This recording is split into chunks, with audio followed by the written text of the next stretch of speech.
এরকম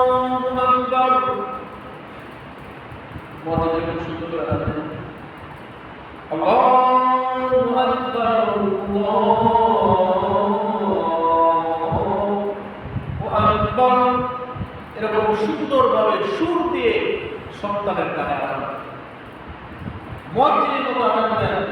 হাফসি বিলাল কেমন আজান দিয়েছেন! মদিনার বুকে বিলালের আজান শুনে সমস্ত মানুষ টুকরায় টুকরায় কান্না করত। বিলালের আজানের সুর এত সুন্দর ছিল। বিলালের চেহারা ছিল কুচকুচে কালো।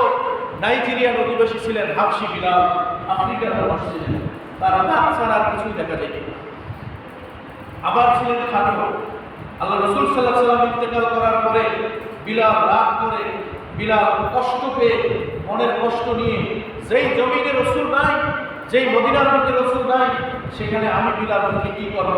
বিলাল সেখান থেকে বঙ্গ শহরে গিয়ে বসবাস করছে। দীর্ঘ 5 বছর পরে বুখারীর বর্ণনা আসছে, বিলাল যখন আবার মদিনায় চলে আসলেন, মদিনায় চলে এসে যখন মদিনার দিকে দাঁড়িয়ে আযান দিলেন, হাইয়া আলাস সালাহ হাইয়া আলাল ফালাহ বলে বিলালের আযানের সুর শুনে মদিনাবাসীগুলো পাগলের মতো দৌড়ে আসলো। মনে করলো মদিনার জমিনে মনে হয় বিশ্বনবী আবার আসছে, বিশ্বনবী মনে হয় মদিনার জমিনে আবার আসছেন। দৌড়ে এসে বিলালকে জড়িয়ে ধরে অনেকে কান্নাকাটি করতেছে, বিলাল আপনি কোথায় ছিলেন?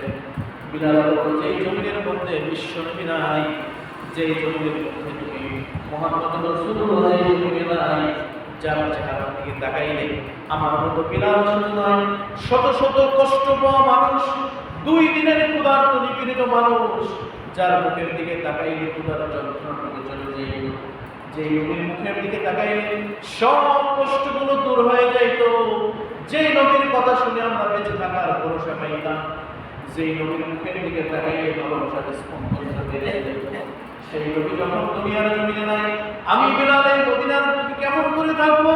তাই কষ্ট পাওয়ার কারণে আমি বিলাল শহরে গিয়ে বসবাস করেছি।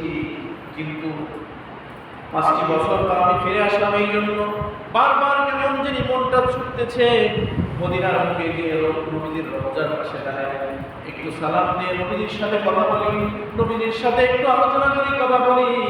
আজকে মদিনায় এসে আযান দিলাম, মনে হচ্ছে আমার মনটা একটু হালকা হয়ে গেল, খুশি হয়ে গেল।